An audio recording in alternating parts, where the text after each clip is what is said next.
of the corner of her eye. A writer for the daily tabloid newspaper, I Spy, Van Derben was standing slightly apart from the crowd, wearing a self-congratulatory smirk and giving instructions to the photographer accompanying him. It was Van Derben who had uncovered and then gleefully disclosed that the writer T.J. David, whose first book was generating buzz in book circles as well as in Hollywood, was, in fact, Bellamy Price, an attractive, 30-year-old woman.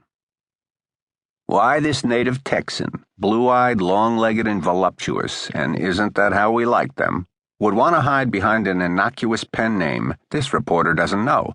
But in spite of the author's coy secrecy, Low Pressure has soared to the top of the bestseller charts, and now, apparently, Ms. Price has come out of hiding and gotten into the spirit of the thing. She's eschewed her spurs and hat, abandoned the Lone Star State, and is now residing in a penthouse apartment overlooking Central Park on the Upper West Side, basking in the glow of her sudden celebrity. Most of that was a lie, having only filaments of truth that kept it from being libelous. Bellamy did have blue eyes, but she was of average height, not noticeably tall as his description suggested. By no one's standards could she be considered voluptuous. She did have a cowboy hat, but it hadn't been on her head for years. She'd never owned a pair of spurs, nor had she ever known anyone who did.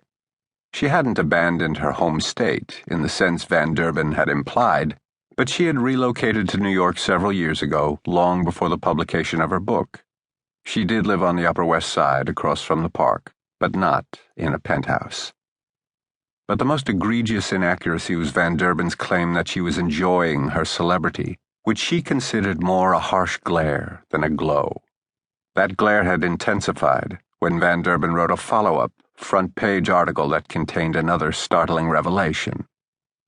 Although published as a novel, Low Pressure was actually a fictionalized account of a true story. Her true story. Her family's tragic true story. With the velocity of a rocket, that disclosure had thrust her into another dimension of fame. She abhorred it. She hadn't written Low Pressure to become rich and famous. Writing it had been therapeutic. Admittedly, she'd hoped it would be published, widely read, and well received by readers and critics. But she had published it under a non-gender specific pseudonym in order to avoid the spotlight in which she now found herself. Low Pressure had been eagerly anticipated even before it went on sale. Believing strongly in its potential, the publishing house had put money behind its publication, placing transit ads in major cities and print ads in magazines, newspapers, and on the internet. Social media outlets had been abuzz for months in advance of its on-sale date. Every review had been a rave. T.J. David was being compared to the best crime writers, fiction and nonfiction. Bellamy had enjoyed the book's success from behind the protective pseudonym. But once Rocky Van Derben had let the genie out of the bottle, there was no putting it back.